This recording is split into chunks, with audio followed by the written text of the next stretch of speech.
அடுத்த கேள்வி, தான்சானியாவிலிருந்து அஹ்மதியா ஜமாத்தை சேர்ந்த பில்லி மசாட்டி சாயிபா அவர்கள் கேட்டுள்ளார்கள். அஹ்மதி அல்லாத தமது தோழி ஒருவரை பற்றி அவர்கள் பேசிக் கொண்டிருந்தார்கள். அவர்கள் கேட்ட கேள்வி இதுவாகும்: திருமண உறவுகளுக்கு வெளியே மற்ற நபர்களிடம் தவறான தொடர்புகள் வைத்திருக்கும் ஒருவரை கொலை செய்ய இஸ்லாம் அனுமதிக்கின்றதா?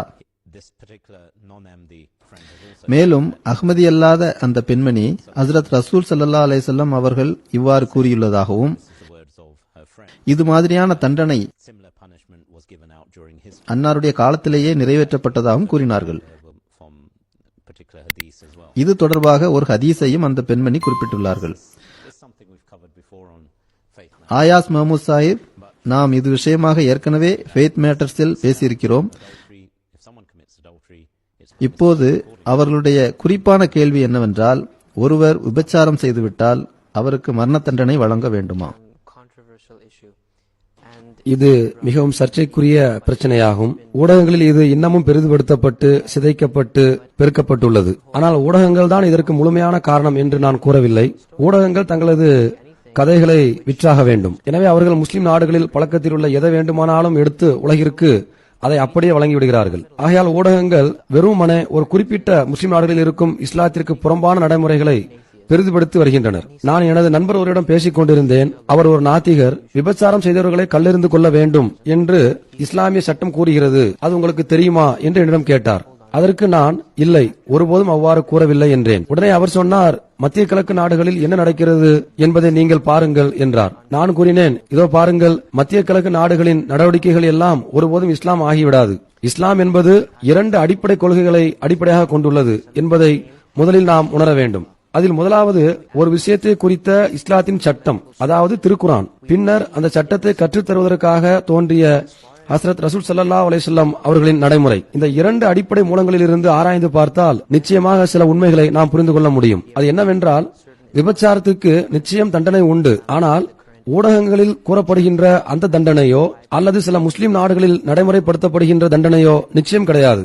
இஸ்லாமிய நல்லொழுக்கத்தில் கற்புடைமை மிக உயர்ந்த இடத்தை வகிக்கிறது. எனவே உண்மையில் ஒட்டுமொத்த சமுதாய மக்களின் நலனை பாதுகாப்பதற்காக அவர்களுக்கு ஓர் எல்லை வரையறுக்கப்பட்டுள்ளது. அந்த வரம்பை மீறும் பொழுது நிச்சயமாக தண்டனை உண்டு. ஆனால் அந்த தண்டனை கல்லெறிந்து கொள்ளுதல் ஒருபோதும் கிடையாது. நான் சவால் விட்டு கூறுகின்றேன், விபச்சாரம் செய்த ஆணுக்கோ அல்லது பெண்ணுக்கோ உரிய தண்டனை கல்லெறிந்து கொள்ளுதல் தான் என திருக்குரானில் இருந்து ஒரு வசனத்தை கூட எவராலும் காட்ட இயலாது. உண்மை என்னவென்றால், எந்த ஒரு குற்றமாக இருந்தாலும் சரி, அது விபச்சாரத்தை விட மோசமானதாக இருந்தாலும் சரி, உதாரணத்திற்கு நாட்டிற்கு துரோகம் செய்தல் என்று வைத்துக் கொள்ளுங்கள், அதற்கு கூட கல்லெறிந்து கொள்ளுதல் தண்டனையாக நிர்ணயிக்கப்படவில்லை.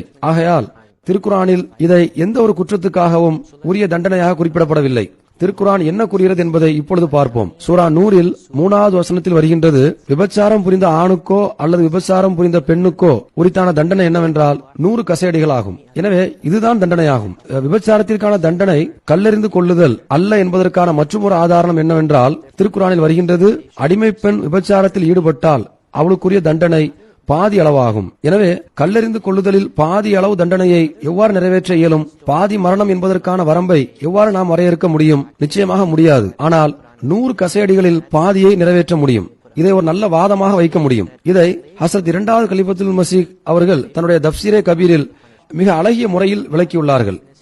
இது விஷயம் அதிகமாக தெரிந்து கொள்ள விரும்பினால் அன்னார் எழுதிய விரிவான திருக்குரான் விளக்க உரை தப்சீரே கபீரை படிக்குமாறு நான் கேட்டுக்கொள்கின்றேன். இதனுடைய சுருக்கம் 5 பாகங்களாக ஆங்கிலத்திலும் வெளிவந்துள்ளன. மக்கள் அதனையும் படித்து பயனடைய வேண்டுகின்றேன். இப்போது நம்முன் எழும் கேள்வி, புரிந்து கொள்வதில் ஏற்படும் இந்த தவறு எங்கிருந்து ஆரம்பமாகிறது என்பதுதான்.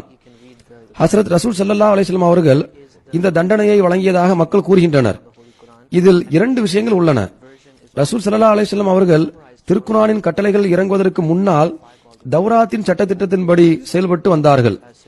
எனவே இந்த தண்டனை தான் விபச்சாரத்திற்குரிய தண்டனையாக தௌராத்தில் நிர்ணயிக்கப்பட்டு இருந்தது. இது ஒரு விஷயமாகும். இரண்டாவது, ஒரு சம்பவம் வருகின்றது. ஒரு யூத ஆணும் பெண்ணும் தங்களுடைய குற்றத்தை ஒப்புக்கொண்டார்கள். எனவே ரசூல் ஸல்லல்லாஹு அலைஹி வஸல்லம் அவர்கள் கூறினார்கள், நாம் உங்களுக்கு உங்களுடைய சட்டமான தௌராத்தின் அடிப்படையில் நீதி வழங்குவோம். எனவே அதன் அடிப்படையில் அவர்களுக்கு அந்த கல்லெறிந்து கொள்ளும் தண்டனை நிறைவேற்றப்பட்டது. உண்மையிலேயே மக்களின் கவனத்திற்கு கொண்டு வரப்படாத விஷயம் என்னவென்றால், ஊடகங்கள் தங்களுடைய வசதிக்காக மற்றொரு பகுதியை மூடி மறைக்கின்றனர். நமது அன்பிற்குரிய எஜமானர் ஹசரத் முகமது ஸல்லல்லாஹு அலைஹி வஸல்லம் அவர்கள் மக்களை கொன்று குவிக்கின்ற இரத்த தாகமுடைய மனிதர் ஒன்றும் கிடையாது, கொடுங்கோல் ஆட்சியாளரும் கிடையாது. மக்களை மன்னிப்பதுதான் அவர்களுடைய இயல்பாக எப்பொழுதும் இருந்து வந்தது. அன்னார் தண்டனை கொடுப்பதற்காக மக்களை தேடி போகவில்லை, மாறாக மக்கள் தாமாகவே தங்களது குற்றங்களை ஒப்புக்கொண்டு தண்டனை வேண்டினார்கள். அப்படி இருந்தும் கூட அவர்கள் கண்டுகொள்ளாமல் இருப்பதற்குத்தான் முயற்சித்தார்கள். அதற்கு ஒரு உதாரணத்தை கூற முடியும். ஒரு மனிதர் தாமாகவே வந்து, அல்லாஹ்வின் தூதர் அவர்களே, நான் விபச்சாரம் செய்துவிட்டேன் என்று கூறினார். அப்போது ரசூல் ஸல்லல்லாஹு அலைஹி வஸல்லம் அவர்கள் தம்முடைய முகத்தை ஒருபுறம் திருப்பிக் கொண்டார்கள். அந்த நபர் மீண்டும் அதையே கூறினார். அப்போது ரசூல் ஸல்லல்லாஹு அலைஹி வஸல்லம் அவர்கள் தம்முடைய முகத்தை மறுபக்கம் திருப்பிக் கொண்டார்கள். இவ்வாறு 4 முறை இங்கும் அங்கும் முகத்தை திருப்பிக் கொண்டிருந்தார்கள். பின்னர் ரசூல் ஸல்லல்லாஹு அலைஹி வஸல்லம் அவர்கள் அந்த நபரை நோக்கி, நீர் என்ன பைத்தியக்காரரா? நீர் இந்நேரம் போயிருக்க வேண்டுமே. நான் உன்னை மன்னிக்கவே விரும்பினேன். நீயே உனக்கு எதிராக 4 சாட்சிகளை அளித்து விட்டாய். இப்பொழுது இந்த தண்டனையை நிறைவேற்று என்றார்கள். ஆனால் இது தண்டனை குறித்த வஹி, அதாவது 100 கசேடிகள் என்ற சட்டம் வருவதற்கு முன்பு நடந்த சம்பவமாகும். அப்போது இந்த குற்றத்திற்கான எந்த தண்டனையும் இடம்பெறாமல் இருந்தது. பிறகு நபித்தோழர்கள் அவரை பிடித்து தண்டனை கொடுக்க ஆரம்பித்த போது வழி தாங்க முடியாமல் அவர் ஓட ஆரம்பித்தார். நபித்தோழர்கள் மீண்டும் அவரை பிடித்து வந்து அந்த தண்டனையை தொடர்ந்து நிறைவேற்றினர். இதை கண்ட ரசூல் ஸல்லல்லாஹு அலைஹி வஸல்லம் அவர்கள், அந்த நபர் ஓடினால் நீங்கள் அவரை விட்டிருக்க வேண்டும் என்று கூறினார்கள். இது ஒரு அழகிய எடுத்துக்காட்டாகும். ரசூல் ஸல்லல்லாஹு அலைஹி வஸல்லம் அவர்கள் கூறியதாக மற்றுமொரு அறிவிப்பு வருகின்றது. யார் ஒருவர் விபச்சாரம் செய்து விட்டாரோ அவர் நம்பிக்கையாளர் என்ற நிலையில் அதை செய்வதில்லை. பாவ மன்னிப்பிற்கான வாசல் எப்போதும் திறந்தே இருக்கிறது. அந்த நபரை கல்லெறிந்து கொன்று விட்டால் பாவ மன்னிப்பிற்கான வாசலை எப்படி பயன்படுத்த முடியும்? அவன் பாவ மன்னிப்பு தேடுவதற்கு வாய்ப்பே இல்லாமல் போயிருக்கும். ஆகையால் அதற்கு அர்த்தம் என்னவெனில், நீங்கள் அவரை விட்டுவிட வேண்டும். அப்போதுதான் அவர் பாவ மன்னிப்பு தேடுவதற்கு வாய்ப்பு இருக்கும். இவை எல்லாவற்றையும் விட மேலாக மக்கள் ஒன்றை மறந்து விடுகின்றார்கள். இந்த தண்டனை வழங்குவதற்கு 4 சாட்சிகள் வேண்டும் என்று இஸ்லாம் கூறுகின்றது. இந்த குற்றம் ஒருவருடைய படுக்கை அறையில் வைத்தோ அல்லது முற்றிலும் அடைக்கப்பட்டிருக்கும் ஒருவரது வீட்டிலோ அல்லது யாருக்குமோ தெரியாமல் ரகசியமாக நடந்திருந்தால் 4 சாட்சிகளை எப்படி கொண்டு வர முடியும்? ஆகையால் 4 சாட்சிகள் தேவை என்று இஸ்லாம் சொல்கின்றதென்றால் கண்டிப்பாக அந்த தீய செயல் பொதுமக்களின் முன்னிலையில் செய்யப்பட்டிருக்க வேண்டும். அப்போதுதான் அச்செயலை பார்த்த மக்களிலிருந்து 4 சாட்சிகளை கொண்டு வர முடியும். மேலும் சாட்சிகளை சமர்ப்பிப்பதற்கான நிபந்தனைகள் மிகவும் கண்டிப்பானதாகும். அந்த சாட்சிகள் எப்படிப்பட்டவர்களாக இருக்க வேண்டும் என்றால், அவர்கள் மிகுந்த நல்லொழுக்கம் உடையவர்களாக இருக்க வேண்டும். அவர்கள் ஒருபோதும் பொய் பேசியிருக்க கூடாது. ஒருவர் பொய் சொல்லியிருப்பது தெரிய வந்தால் அவரது சாட்சிகள் சான்றுகள் நிராகரிக்கப்படும். இந்த மாதிரியான அம்சங்கள் அனைத்துமே மறக்கடிக்கப்படுகின்றன. இவ்வாறு அந்த தண்டனை கொடுப்பதற்கு முன்னால் நிறைய விதிகளை இஸ்லாம் வரையறுத்துள்ளது. அடுத்ததாக, ரஜம் என்பது கல்லெறிந்து கொள்ளுதல் என்பதன் அரபி சொல்லாகும். ஒரு சில மக்கள் ஹசரத் உமர் ரலியல்லாஹு அன்ஹு அவர்கள் கூறியதாக வரும் இந்த அறிவிப்பையும் எடுத்து வைக்கின்றார்கள். அவர்கள் கூறுகின்றார்கள், ரஜம் என்பதை பற்றி ஒரு வசனம் இருக்கிறது, அதை நாம் புரிந்து கொண்டோம், மனனம் செய்தோம், அதை பற்றி நாம் அறிந்தும் இருக்கிறோம். நான் தான், அதாவது ஹசரத் உமர் ரலியல்லாஹு அன்ஹு அவர்கள்தான் இந்த வசனத்தை திருக்குர்ஆனில் சேர்த்து விட்டார்கள் என்று மக்கள் கூறுவார்கள் என்று நான் அஞ்சுகின்றேன். இல்லை என்றால் நான் அதை எழுதியிருப்பேன்.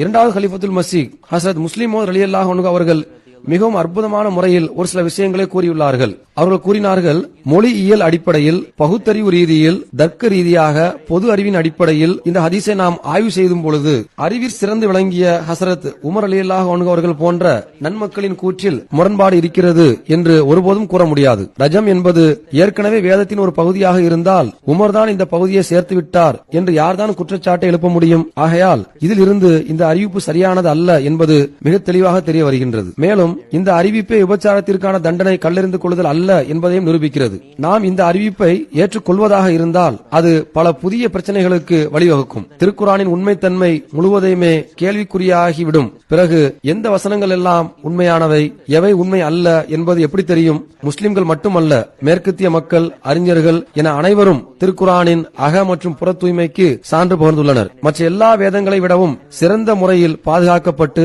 ஈடு இணையற்றதாக விளங்குகின்றது. இவை அனைத்து கோணங்களிலும் பார்க்கும் பொழுது இஸ்லாம் கல்லெறிந்து கொள்ளுதல், ரத்தம் சிந்துதல், மக்களுக்கு எதிராக கடுமையை கையாளுதல் போன்ற போதனைகளை இஸ்லாம் கூறுகின்றது என்ற குற்றச்சாட்டை ஒருபோதும் எழுப்ப முடியாது.